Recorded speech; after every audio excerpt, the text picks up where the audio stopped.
आप सभी लोगों का मेरे YouTube चैनल पर स्वागत है। आप लोगों के लिए मैं 40 हिंदी के बहुत ही महत्वपूर्ण प्रश्नों को लेकर आया हूं, जो आगामी परीक्षाओं में जिसमें हिंदी पूछी जाएगी उनके लिए बहुत ही महत्वपूर्ण है। पहला प्रश्न देखते हैं, निम्न में से कौन सा वर्ड अघोष है? ए का, बी घा, सी गा, डी जा। तो कौन सा है? इसका सही आंसर है ए नंबर का, अघोष वर्ड है। अगर यहीं पे खा आ जाता, ये भी आपका अघोष वर्ड है, ठीक है। ऐसी चा, छा, ठीक है, ये भी अघोष वर्ड है। फिर टा, ठा, ये भी, ता, था, ये भी, पा और फा, ये भी हैं। फिर आपका तीनों सा हो जाएं, वो भी के वो सारे के सारे क्या हैं? ये सब के सब वर्ड क्या हैं? आपके अघोष वर्ड हैं। आगे देखते हैं प्रश्न नंबर दूसरे पे क्या कह रहा है। निम्नलिखित में से री की मात्रा का उपयोग हुआ है? ए क्रिया में, बी वर्षा में, सी रिप में, डी वृष्टि में। तो इसका सही आंसर है डी वृष्टि में री की मात्रा का प्रयोग हुआ है। देख लेते हैं कैसे। अगर हम इसका वर्ड विच्छेद करें तो क्या हो जाएगा? वा का ये, इसके साथ कौन सी मात्रा का प्रयोग हुआ है?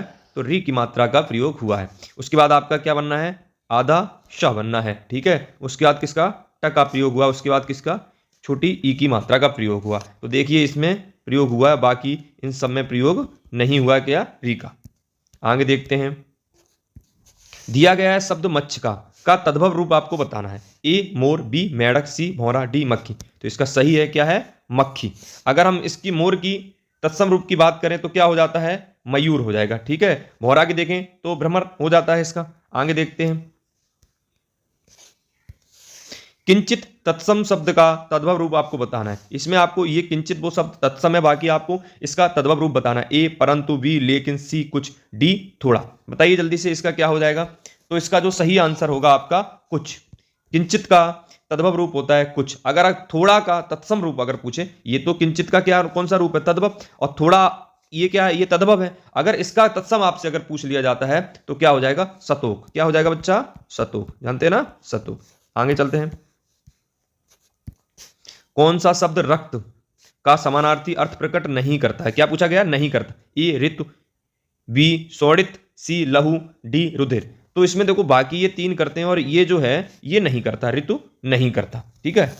अब हम देखते हैं प्रश्न नंबर 6 क्या कह रहा है वो देखते हैं। मंतव्य का समानार्थी शब्द बताइए। ए सुमति, बी कुमति, सी मत्य वेद और डी सम्मति। तो इसका सही आंसर हो जाएगा कौन सा? सम्मति। सम्मति मंतव्य का क्या है? समानार्थी अर्थ है, शब्द है। निम्नलिखित में से अथ शब्द है, अथ का विपरीतार्थक या विलोम शब्द क्या होगा? ए इत, बी प्रारंभ, सी पथ, डी जत। तो बताइए जल्दी से इसका क्या होगा? इत। कौन सा सही होगा?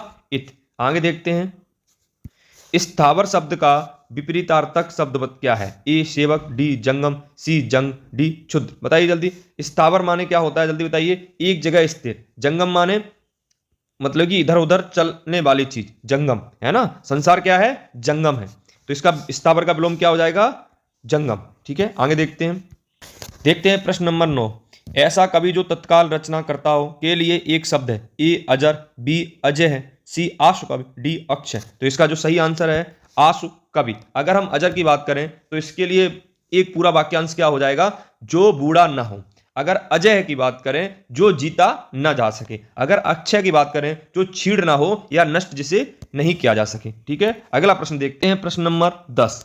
प्रश्न नंबर 10 क्या कह रहा है? देखते हैं, जिसकी इच्छा की गई हो, है ना, जिसकी इच्छा की गई हो, ये पूरा है। जिसकी इच्छा की गई हो उसके लिए आपको एक वाक्यांश शब्द बताना है। ए इच्छुक, बी ईशान, सी ईर्षा, डी ईप्सित, ईप्सित। तो इसका सही ऑप्शन कौन सा होगा? डी ईप्सित। इसका और देखते हैं, बचे हुए ये तीन ऑप्शन उनका क्या होता है। जैसे इसमें लिखा किसी भी चीज की इच्छा कर रखने वाला वो इच्छुक कहलाएगा। पूर्व व उत्तर की दिशा के बीच, पूरब व उत्तर दिशा के बीच की दिशा को क्या कहेंगे? ईशान कहते हैं, ठीक है। क्या कहते हैं? दिशा, जहां से शब्द हटा दीजिए आप तब सही वाक्य बनेगा। पूरब व उत्तर के बीच की दिशा को ईशान कहते हैं। दूसरों की उन्नति को न देख सकना वो क्या कहलाती है? ईर्षा, है ना, ईर्षा या द्वेष कहलाती है।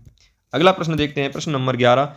उन्होंने कहा जाना है वाक्य में किस प्रकार की अशुद्धि आपको ये बताना। ए सर्वनाम संबंधी, बी क्रिया संबंधी, सी संज्ञा संबंधी, डी विशेषण संबंधी। तो इसमें सर्वनाम संबंधी अशुद्धि है। क्यों? यहां पर उन्होंने नहीं होना चाहिए था, उसमें होना चाहिए उसे कहां जाना है, ये वाक्य बनेगा, ठीक है। आगे देखते हैं, प्रश्न नंबर 12।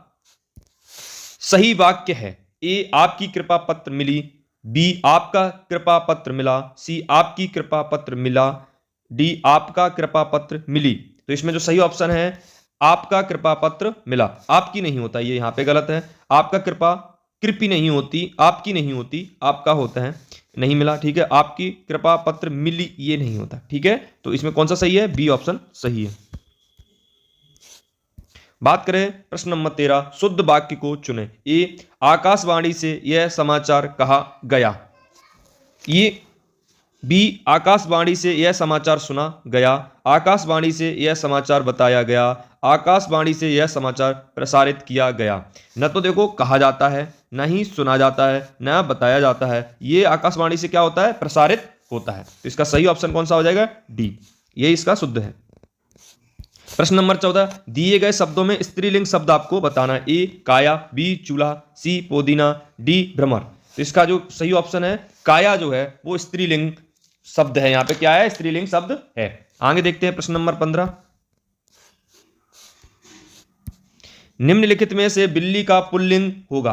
अब बिल्ली जो शब्द है उसका पुल्लिंग शब्द बताना है। ए विलाय, बी बिलाव, सी बिल्ला, डी बिलौटा। सही शब्द बताइए जल्दी से। तो इसका होगा विलाव, क्या होगा, बिलाव। बात करें शुद्ध शब्द के अंत में क्या जोड़ने पर बहुवचन बन जाएगा, आपको बहुवचन बताना है, क्या हम शुद्ध में जोड़ें तो। ए जन, बी वृंद, डी गढ़, डी वर्ग, है ना, सी गढ़ और डी वर्ग। तो इसका सही आंसर क्या जाए, इसमें क्या जोड़ दें, जन जोड़ देंगे, शुद्ध जन। तो ये क्या बन जाएगा, आपका बहुवचन रूप बन जाएगा। आगे देखते हैं प्रश्न नंबर 17, दिए गए शब्दों में से एक वचन में प्रयोग होने वाला शब्द नहीं है। ए जनता, बी आकाश, सी हस्ताक्षर, डी पानी। तो हस्ताक्षर जो शब्द है वो एक वचन में प्रयोग नहीं होता, बाकी बचे हुए शब्द किसमें प्रयोग होते हैं, एक वचन में प्रयोग होते हैं। अब और देख लीजिए आगे, बहुवचन शब्द हस्ताक्षर, बाल, प्राण, दर्शन, समाचार, केस, आंसू, लोग और प्रजा और रोम और होश, ये सब क्या है, बहुवचन वाले शब्द हैं। अगर हम एक वचन की बात करें तो जनता है, जल है, प्रेम है, क्षमा है, काया है, पानी है, दूध, ये सब के सब किस में प्रयोग होते हैं, ये सब के सब प्रयोग होते हैं आपके एक वचन में प्रयोग होने वाले शब्द हैं। आगे देखते हैं, यह मेरी पतंग है, रेखांकित का भेद बताइए। ये मेरी पतंग है, इसका आपको भेद बताना है कौन सा। ए निश्चयवाचक सर्वनाम है इसमें, बी अनिश्चयवाचक सर्वनाम है, डी निजवाचक सर्वनाम है, या डी प्रश्नवाचक सर्वनाम है। तो आपको इसमें कौन सा है, आपका इसके अंदर निश्चयवाचक सर्वनाम है। यह मेरी पतंग है, क्योंकि क्या कहा, यह क्या होता है, ये निश्चयवाचक सर्वनाम है, इसलिए इसको क्या कहेंगे, निश्चयवाचक सर्वनाम। इसीलिए यह और वह क्या होता है, निश्चयवाचक सर्वनाम होते हैं। आगे देखते हैं प्रश्न नंबर 19, गांधी जी को राष्ट्रपिता कहा गया, वाक्यांश में संज्ञा किस से किस रूप में परिवर्तित हो रही है। गांधी जी को राष्ट्रपिता कहा गया है, इस वाक्य में संज्ञा किस से किस रूप में परिवर्तित हो रही है, मतलब ये आपको बताना है, बताइए। तो इसके अंदर व्यक्तिवाचक से जातवाचक में परिवर्तित हो रही है संज्ञा। आगे चलते हैं, आटे में थोड़ा नमक डालें, वाक्य में प्रयुक्त व्याकरण पहचानिए। इसके अंदर आपको प्रयुक्त व्याकरण पहचाननी है। ए संकेतवाचक, बी पूर्ण संख्यावाचक, बी इसका सी हो जाएगा यहाँ, सी प्रत्येक बोधक वाचक, डी अनिश्चय परिणाम वाचक।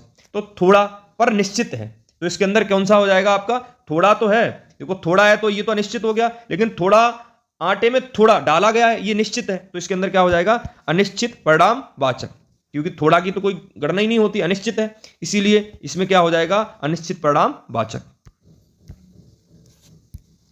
सब्ज भाग दिखाना मुहावरे का अर्थ होगा। सब्ज भाग दिखाना, ये सब मुहावरा है, उसका आपको अर्थ बताना। ए लालच देकर उल्लू बनाना, बी लालच दिखाकर लूटने, सी बगीचे में घुमाकर दिखाना, घूमकर दिखाना, डी सब्जी उगाकर बेचना। तो आपको सही बताना है, इसका सही ऑप्शन हो जाएगा लालच देकर उल्लू बनाना। आगे देखते हैं, अपनी करनी पार उतरनी का क्या अर्थ है। ए खुद अपना किया काम ही फलदायक होता है, बी बुरे कार्य करना, सी सदुता दिखाना, डी किसी के साथ अच्छा व्यवहार न करना। तो ये क्या इसका सही ऑप्शन हो जाए, ए अपनी करनी पार उतरनी। अगर खुद ही मेहनत काम करोगे तभी तो फल मिलेगा, तो खुद अपना काम किया ही फलदायक होता है। संयोग और वियोग किस रस के रूप हैं, आपको ये बताना। ए वात्सल्य, बी भयानक, सी श्रृंगार, डी अद्भुत। बताइए जल्दी। तो ये श्रृंगार रस के रूप हैं।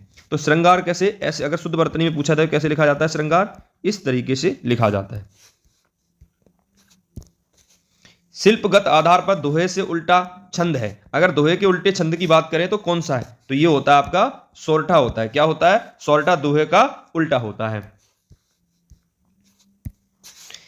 काजल की रेखा सी कतार है खजूर की, काजल की रेखा सी कतार है खजूर की, इस पंक्ति में अर्थालंकार का कौन सा भेद है। ए रूपक, बी उत्प्रेक्षा, सी उपमा, डी मानवीकरण। जल्दी बताइए इसमें आपको कौन सा सही है। तो इसके अंदर उपमा अलंकार है। कौन सा है, उपमा अलंकार है। अगर हम बात करें वाचक शब्द, वाचक शब्द मतलब एक ट्रिक वाले शब्द जिनसे हम पहचान सकते हैं आसानी से।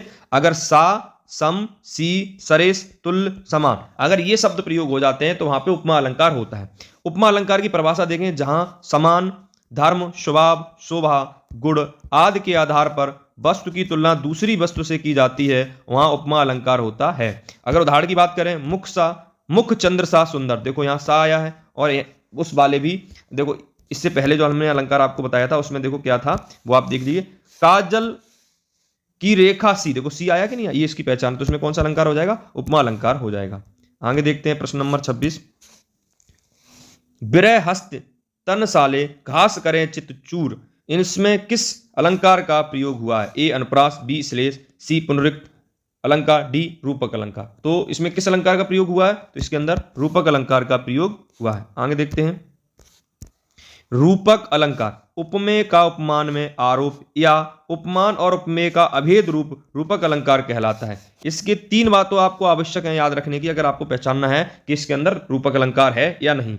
तो उपमेय का उपमान का रूप, उपमेय का उपमान का रूप देना, ठीक है। दूसरा, वाचक पद का लोप हो जाता है।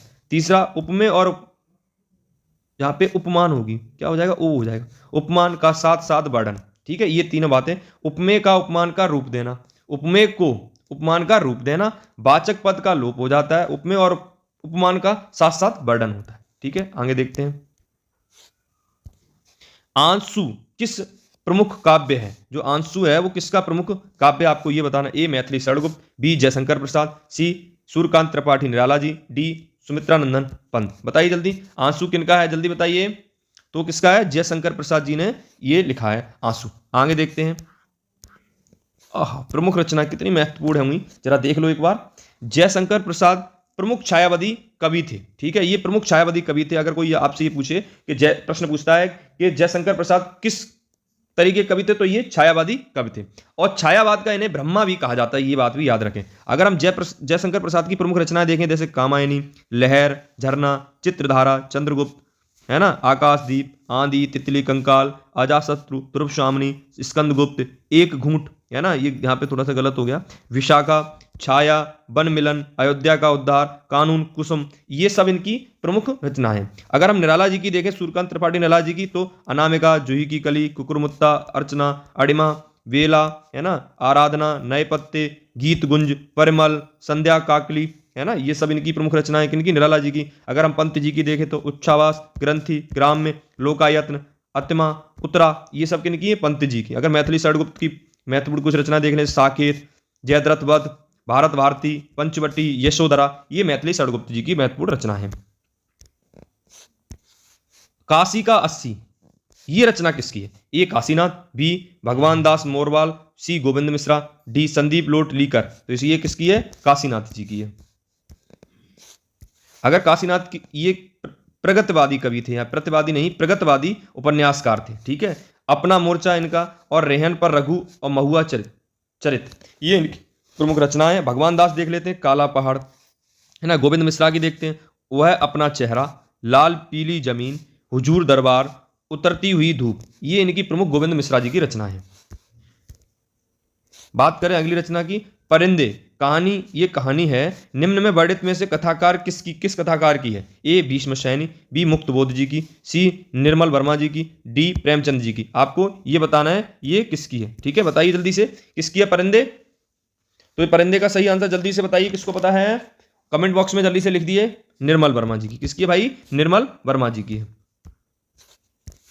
भीष्म सहनी, भाग्य रेखा, शोभा यात्रा, पाली, पहला पाठ है, भटकती राय है ना, राख होती, भटकती राख है, राय, भटकती राय सही है, राख नहीं है, राय है। मुक्त बोध, काठ का सपना, सतह से उठता आदमी है ना, निर्मल वर्मा जी की देखते हैं, जलती झाड़ी, पिछली गर्मियों में है ना, बीच बहस में, कब्बे और काला पानी है ना, प्रेमचंद जी की देखे शांति, नशा, दो सखियां, दुर्गा का मंदिर है ना, भटकती राख है शब्द, यहां पर राय नहीं है, भटकती राख कर लेना, यहां पे क्या है, राख। आगे देखते हैं अगला प्रश्न। थोड़ा सा दूध गर्म कर दो, वाक्य में विशेषण कौन सा भेद है, आपको ये बताना है कौन सा इसमें भेद है। थोड़ा सा दूध गर्म कर दो, ए गुणवाचक, बी निश्चय संख्यावाचक, सी सार्वनौमिक और डी अनिश्चय परिणामवाचक। आपको ये बताना है कौन सा है, जल्दी से बताइए। थोड़ा सा दूध गर्म कर दो, तो इसके अंदर है अनिश्चय परिणामवाचक। भाई थोड़ा तो ये अनिश्चय बात हो गई, और दूध तो गर्म करना ही है, ये उसका रिजल्ट या परिणाम हो गया, तो इसमें हो गया अनिश्चय परिणामवाचक। बात करें अवगुण शब्द में उपसर्ग है, तो आपको उपसर्ग बताना है, तो कौन सा उपसर्ग है इसमें, अब धन गुण, तो कौन सा हो गया, अब, इसके अंदर उपसर्ग क्या हो जाएगा, अब। आगे देखते हैं प्रश्न नंबर 32 की, गुर दक्षिण में कौन, गुर दक्षिणा होगी, यहां पे दक्षिण नहीं होगा, शब्द होगा गुर दक्षिणा, ठीक है। गुर दक्षिणा में, यहाँ पे गुर दक्षिणा में कौन सा समास है ये पूछा गया, ए कर्मधारय समास, बी द्वंद्व समास, सी तत्पुरुष समास, डी अव्ययी भाव समास। इसका सही आंसर है तत्पुरुष समास, क्योंकि गुर दक्षिणा, गुर के लिए दक्षिणा के लिए इसमें क्या है, कारक चिन्ह का लोप हुआ, वो क्या होता है, तत्पुरुष समास होता है। इसके अंदर कौन सा समास है, तत्पुरुष समास। अगर बात करें उपसर्ग की, रहित शब्द आपको बताना, उपसर्ग रहित शब्द मतलब कि जिसमें उपसर्ग रहित मतलब कि नहीं है, तो ए अवतार में, बी अवगत में, सी अवगाह में, डी आगाह में। तो देखो इसमें भी अब है, इसमें भी अब उपसर्ग है, इसमें भी अब है, लेकिन इसमें नहीं है उपसर्ग, ठीक है। आगे देखते हैं, तो डी इसका सही हो जाएगा, क्या कौन सा है, डी, ये उपसर्ग रहित है। अगर है अच्छा का वर्ण किसके योग से बना है, एक का और सा से, का चा से, का छा से, का सा से, तो ये किससे मिलकर बना है, का और सा से मिलकर श बनता है, क्योंकि ये क्या होता है, संयुक्त व्यंजन होता है। कौन सा होता है, संयुक्त व्यंजन। संयुक्त व्यंजन कितने होते हैं, 4 होते हैं आपका, क्षेत्र, ज्ञा और श्र, ये होते हैं ना, ठीक है। आगे चलते हैं, जंगल का समानार्थी शब्द आपको बताना, ए सुनसान, बी विपिन, सी कस्बा, डी बंजर भूमि। तो इसका सही आंसर है विपिन। अगर हम विपिन की बात करें तो ये इसकी क्या है, आपके समानार्थी, और भी अगर इसके समानार्थी शब्द अगर आप देखें तो कौन कौन से हो जाए, कानन हो जा सकता है ना, इसका जंगल का क्या, कानन, अटवी, कांतार, वन, अरण्य, है ना, ये काफी इंपोर्टेंट है। देखो वन तो जानते ही हैं सब लोग, जंगल को कहते हैं, अटवी भी कहते हैं, कानन भी इसका जंगल का ही क्या है, आपका समानार्थी शब्द है, और तार भी इसका है, और अड्डे भी है, ठीक है। आगे देखते हैं 36 नंबर, विप्र शब्द का समानार्थी आपको शब्द बताना, ए सहचर,